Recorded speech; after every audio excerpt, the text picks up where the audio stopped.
This precious artifact is extremely well preserved. Today, it can be found in the Stele Forest Museum in Xi'an. Since the Han Dynasty, the Great Qin refers to the Roman Empire. The tablet also mentions the luminous religion, meaning the Nestorian Church. This ever-true and unchanging way is mysterious and almost impossible to name, but its exemplary operations are so brilliantly manifested that we make an effort and call it the luminous religion.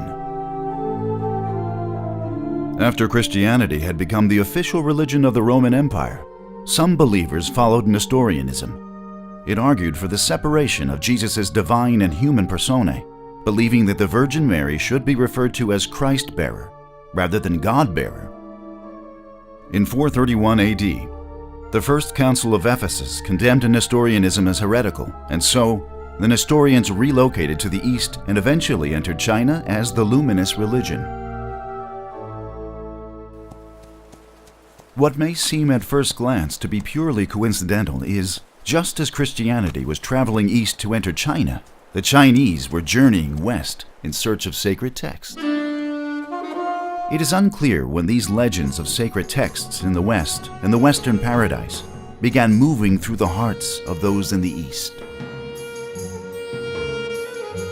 In 629 AD, a Buddhist monk, Xuanzang, left Chang'an and traveled west to India. 17 years later, he returned with 657 Buddhist texts. However, the Pure Lands in the West that the Amitabha Sutra describes obviously do not refer to India itself. Xuanzang should have kept journeying farther west.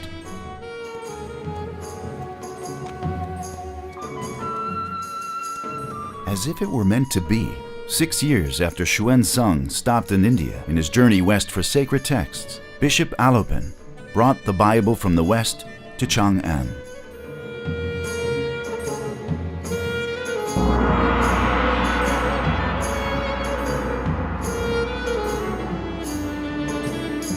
This was the golden age of the Tang Dynasty, a time of tolerance and prosperity.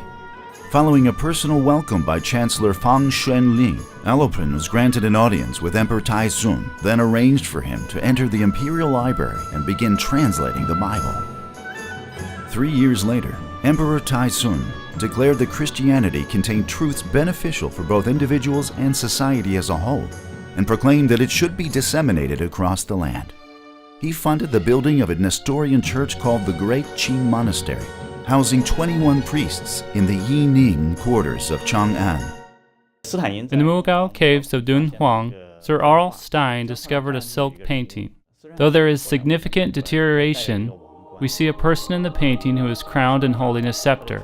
On the scepter there is a cross. On his forehead there is another cross. It is considered a Nestorian silk painting. By the time Emperor Duozong ordered the Nestorian tablet to be erected in 781 AD, the Nestorian Church had been active in China for over 140 years.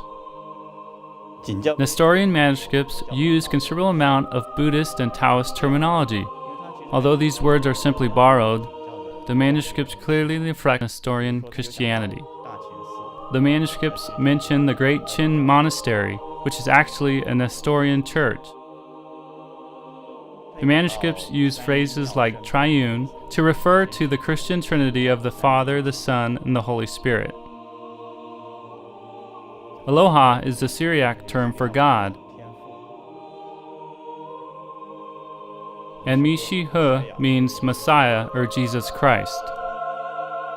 Pure wind is divinity, or what we call the Holy Spirit. The Nestorian tablet states, having designed all things, he then created the first man. It describes precisely the Christian creation narrative. A virgin gave birth to the Holy One, clearly referring to Saint Mary giving birth to Jesus. The manuscript writes, appointing the cross to determine the 4 cardinal points to describe the crucifixion of Jesus. Ascended to his true station refers to the Ascension. 27 sacred books have been left. Most people believe that this refers to the 27 books of the New Testament. With these examples and others, it is apparent that while the fundamentals of Christianity were introduced, there were limits to its influence.